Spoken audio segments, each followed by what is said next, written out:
Hey everybody, this is a quick video in case you have a Panasonic TV with a model number TC-either 32, 40, or 49 DS600, and you need to do a hard reset to the factory default settings on it. I'll put those model numbers in the description just so you can be sure. Now there's two ways to do this, either via the setup menu or via the physical buttons. I'll talk about both of them in a minute.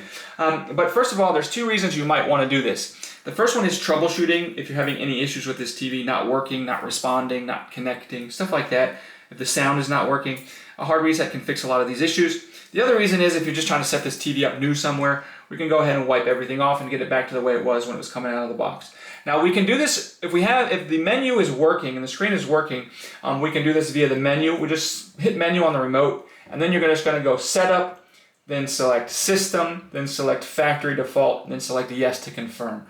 But if you don't have access to that menu, we can do this via the buttons. The TV still needs to be on, and with the TV on, we're going to come to the back and find the volume down button, and we are going to find on the remote control the menu button, which is just below the power button on the remote control on the left side, and we're going to simultaneously press the volume down button on the TV and the menu button on the remote controller for more than 5 seconds. So after those 5, 6, 7, 8 seconds have passed, then we can just go ahead and unplug the television and then release the buttons.